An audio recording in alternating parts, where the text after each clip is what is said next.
नमस्कार, news room में आप सभी का स्वागत है। यमन, सीरिया और यूक्रेन के बाद भारत ने जिस तरह हिंसाग्रस्त सूडान से भारतीयों को निकाला, उससे दुनिया एक नए भारत से परिचित हुई है।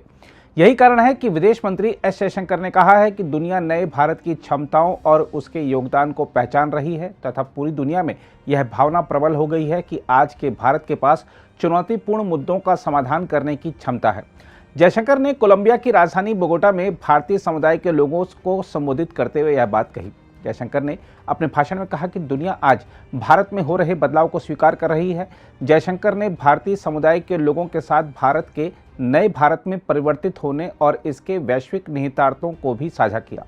उन्होंने इस बात को भी रेखांकित किया कि कैसे दुनिया नए भारत की क्षमताओं और योगदान को पहचान रही है। विदेश मंत्री ने यूक्रेन संघर्ष या विकसित दुनिया और विकासशील दुनिया से संबंधित समस्याओं का हवाला देते हुए प्रवासी भारतीयों से कहा, इन सबके बीच हर तरफ आज यह भावना है कि भारत एक ऐसा देश है जो किसी न किसी रूप में एक ऐसे सेतु का काम कर सकता है जो अलग अलग विचारों को एक साथ लाता है और समस्याओं का समाधान खोजने में मदद करता है। जयशंकर ने तुर्की में आए विनाशकारी भूकंप के दौरान भारत की ओर से 24 घंटे के भीतर उसे मदद मुहैया कराने के वाकये का उल्लेख करते हुए कहा, पिछले एक दशक में हमने संकट के समय पहली प्रतिक्रिया देने वाले के रूप में प्रतिष्ठा बनाई है। जब कुछ होता है तो हम तेजी से आगे बढ़ते हैं क्योंकि हमने देश के भीतर अपनी क्षमता विकसित कर ली है और अब हमें लगता है कि हम काफ़ी अच्छे हैं, काफ़ी अनुभवी हैं और बाहर ऐसा करने के लिए पर्याप्त रूप से जिम्मेदार हैं। जयशंकर ने विदेशों में रह रहे भारतीयों के कल्याण के लिए प्रधानमंत्री नरेंद्र मोदी के नेतृत्व वाली सरकार द्वारा किए गए कार्यों के बारे में भी बात की। उन्होंने प्रवासी भारतीयों के योगदान की सराहना करते हुए कहा कि विदेशों में भारत की छवि समुदाय के लोगों ने बेहतर बनाई है। ऑपरेशन कावेरी के बारे में भी उन्होंने कहा कि हम एक एक भारतीय को सुरक्षित निकालने के लिए प्रतिबद्ध हैं। हम आपको बता दें कि सूडान में फंसे भारतीयों को अब तक बड़ी संख्या में निकाल लिया गया है। इसके साथ ही सूडान से भारतीय नागरिकों को निकालने के अभियान ऑपरेशन कावेरी के तहत भारत ने जेद्दा में पारागमन सुविधा स्थापित की है, जहां से भारतीयों को देश में लाया जाना है। विदेश मंत्री एस जयशंकर ने ट्वीट कर इंदिरा गांधी अंतर्राष्ट्रीय हवाई अड्डे पर उतरे भारतीयों की तस्वीरें साझा करते हुए कहा, भारत अपनों का स्वागत करता है। ऑपरेशन कावेरी के तहत पहली उड़ान नई दिल्ली पहुंची और 360 भारतीय नागरिक अपनी सरजमी पर उतरे। दिल्ली हवाई अड्डे के टर्मिनल 3 पर सऊदी अरब की एयरलाइन सऊदिया से लोग उतरे तो उनके चेहरे पर मुस्कान देखी जा सकती थी। वे पिछले कई दिनों से तनावपूर्ण हालात में जी रहे थे। कई लोग राहत के साथ हाथ हिलाते हुए देखे गए। सभी ने भारत सरकार के प्रयासों को सराहा। इंडिया गवर्नमेंट ने बहुत सपोर्ट किया और हम सेफ यहाँ आए, ये बहुत बड़ी बात है। बहुत डेंजरस था, इसमें हम छूट गए। ये मैं गवर्नमेंट की बहुत बहुत शुक्रिया, नरेंद्र मोदी जी की बहुत बहुत शुक्रिया देना चाहती हूँ। धन्यवाद। We went there in Sudan on 23rd of March for a IT project for the MTN, which is their operator. So we stuck there due to this war situation. और सिचुएशन बहुत ख़राब हो गया था। जैसे जैसे दिन बढ़ रहे थे, पानी, बिजली, खाना कुछ भी नहीं था। But with the help of embassy, वहाँ पे ना ग्राउंड सिचुएशन नहीं थी। एम्बेसी इतनी जल्दी इवैक्यूएशन प्लान नहीं कर पा रहा था, बट उनकी हेल्प से कुछ हम लोगों ने कंट्रीब्यूट किया और हम खुद अपनी बस में 40 लोगों को लेके गए थे पोर्ट सूडान।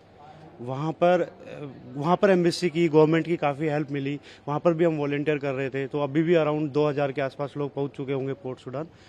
पोर्ट सूडान में कंपैरेटिवली सिचुएशन ठीक थी, बट हाँ अभी काफ़ी लोग पहुंच चुके हैं। बट खार्तूम में तो अभी भी वैसी ही सिचुएशन है। तो अभी लेकिन काफ़ी लोग खुश है जब जेदा पहुंच गए हैं। आज 1000 के आसपास लोग जेदा में भी है, 1000 के आसपास वहाँ पर भी है। मुझे लगता है कि अभी गवर्नमेंट बहुत अच्छा कर रही है, बहुत फास्ट इवैक्यूएशन हो रहा है क्योंकि पैरेलल में 2 एयरक्राफ्ट है, एक शिप चल रहा है। First of all, I am very thankful to India government. And India has done really such a good work and job. Also Saudi has made very nice job. And हम लोगों को पूरा India सरकार से बहुत अच्छी तरह से मान पान मिला है और good arrangement. Really salute to Narendra Modi ji and Jaishankar ji. Actually हम लोग बिजनेस पर्पज से गए थे सूडान और मेरा 14 का फ्लाइट था इवनिंग का, बट समहाउ बिजनेस के लिए एक्सटेंड किया और 15 मॉर्निंग से बॉम्बार्डिंग कंटिन्यू स्टार्ट हो गई।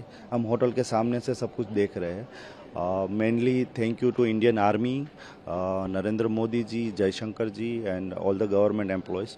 सो back to come in India. और हम लोगों को, मुझे ऐसा लगा था कि मेरी लाइफ ख़त्म ही हो गई। यहाँ आके अभी मुझे अच्छी सी फीलिंग भी आ रही है। थोड़ा मेंटल स्ट्रेस है but okay, but thank you everyone, thank you. we went for a major technological transformation project for MTN, like one of their major telecom service provider. It was like okay for first 3 weeks. We didn't find any issues, but suddenly on April 15, the fight started between their military and paramilitary, and it was completely like kind of an armed conflict. Like we were in a war zone, and it was very.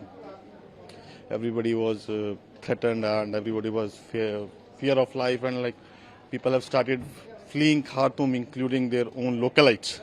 It's not just that foreigners wanted to leave, even that localites have started fleeing the Khartoum. That is the current situation in Sudan.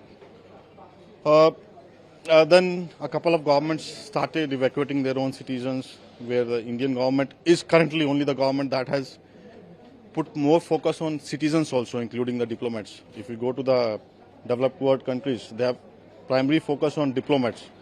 Once the diplomats are out, only then they are focusing on citizens, but our government is focusing on citizens also. Initially there was, yes, issues from that in the Sudan to reach to the nearest port of exit towards India. Even we had to pool ourselves to get the buses to the port of Sudan because of the high demand. So we were trying, everybody was trying, okay, let's, whosoever can get it, do it and reach it there. Don't wait for that embassies to do it, because it may take another 2, 3, 4 days extra. Because of that, it was really high demand. The buses were really high demand to reach from Khartoum to Port of Sudan. Fine, that was done.